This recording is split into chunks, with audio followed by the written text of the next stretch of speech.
Welcome to your weekly La Jolla market update with your La Jolla native realtor, artist, and daughter of an international architect, Tara Ravanbach with Lotzof and Associates at Compass. So this week, the date range we're looking at is going to be from February 9th until February 15th, which makes it the fourth week of tracking. As of this morning, which is February 20th, we have 79 active detached homes. And yes, I'm excluding those two that are technically not detached that I had mentioned before.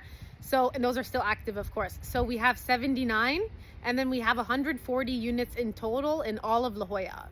So this last week, we have had 6 price changes, all of which were reductions, but technically it's 5 as one of the listings did expire over a year ago. So I will give it some grace. Also, it doesn't reflect current market movements. So this last week, that means we have had 5 price reductions in total. And now our average price reduction is actually the highest it's been out of the 4 weeks, because it was initially moving in a linear downward pattern and now it's upticking again.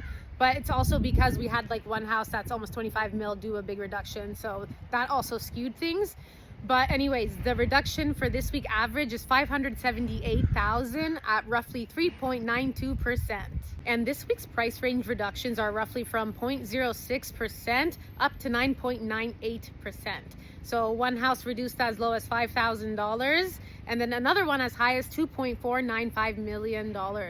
And what I found interesting is that week by week, these ranges are pretty much kind of similar. So the lower end of the range is roughly maybe around 1/10%, let's say, or less, give or take, about. Of course, there's outliers, but what I'm saying is on average.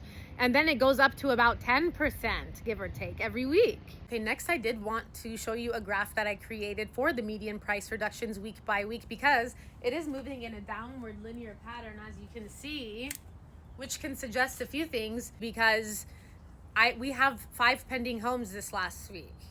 5 pending homes, and 4 of them don't even have a history of price reductions, and they were listed from the 22nd and on of January. So they were in my reports, claimed as a new listing, and they're already pending, and they don't have a history of price reductions at all, except for one of them. So literally 4 of the 5, 80% of them have no history of price reductions, went pending from the 22nd of January.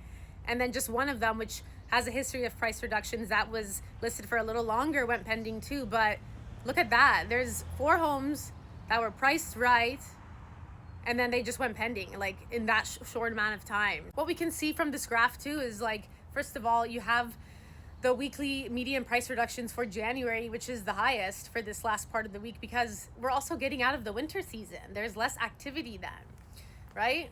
So maybe the sellers, they have to reduce more, and it's maybe the higher homes are also reducing more towards this end. And then it keeps going down, and then now as we're heading towards spring season, we don't have to reduce as much. And also it's like those 4 homes that just became available from the 22nd, they just went pending with no price reductions. So next I've created a graph which is showing the weekly price reductions, right? Week by week, and I've separated them out into groups of what the price ranges are in 2 million increments. So basically 1 to 3 mil, 3 to 5, so on and so forth for each of the respective weeks. And what we know is, based off of the last 4 weeks, on average, we've had about 75.5 active detached homes. I'm going to round that up to 76 and then take 19 divided by 76 to get 25%. So roughly within the last 4 weeks, 1/4 of the homes have had price reductions, okay?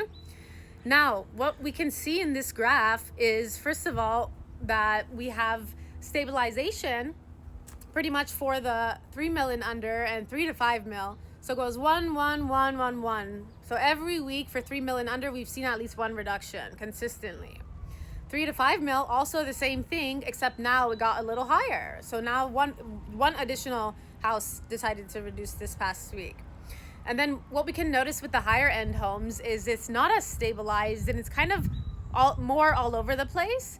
And if you can just look at this, it tends to be a little heavier on the January side. Like, we do have this outlier here, but it does tend to be a little heavier on the January side. So what this could suggest is that the higher end homes on average tend to reduce like towards January or closer towards those months, rather than reducing more towards the spring seasons and such.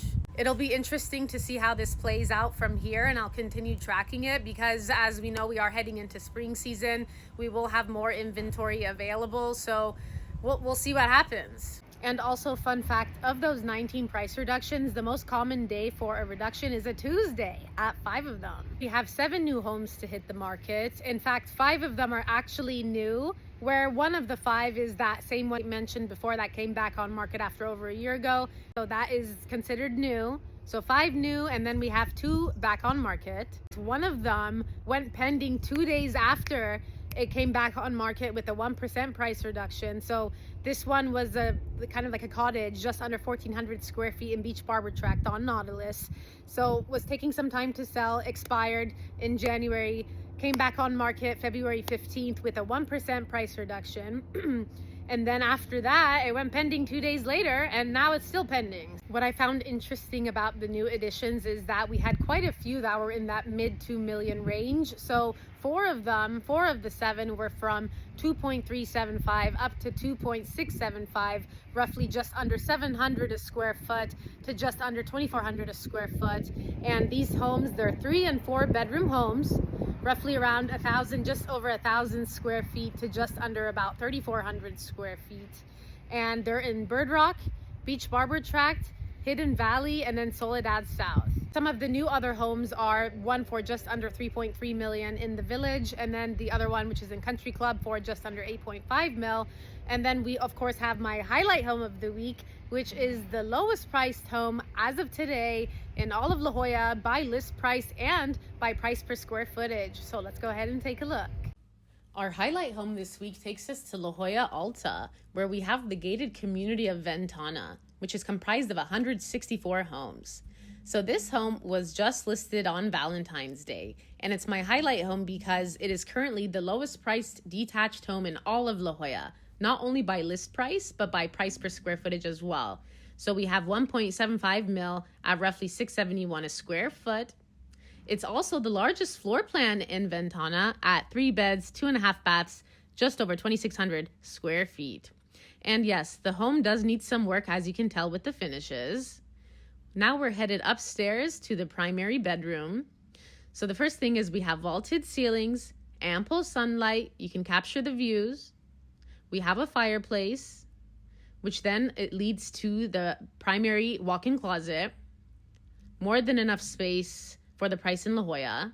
And then your bath. Look at the vaulted ceilings. You have a skylight. You have a separate soaking tub where you can capture the views.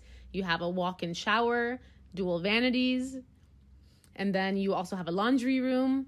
You have more storage underneath the staircase, an attached 2-car garage.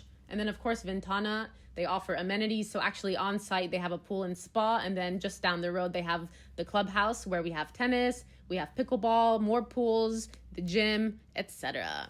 So next is that we have 6 homes that traded this last week, with the majority being in Lower Hermosa at 2, and the highest price is also in Lower Hermosa at just over $7.6 million.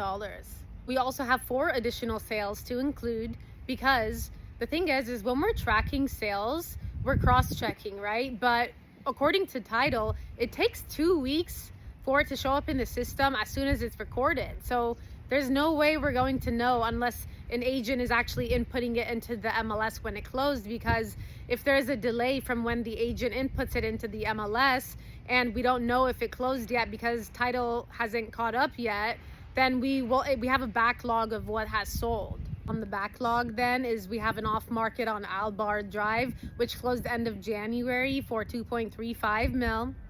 We have one on Avenida Kirja in La Jolla Heights, which closed in February, first week of February. That one traded for 3.99 mil.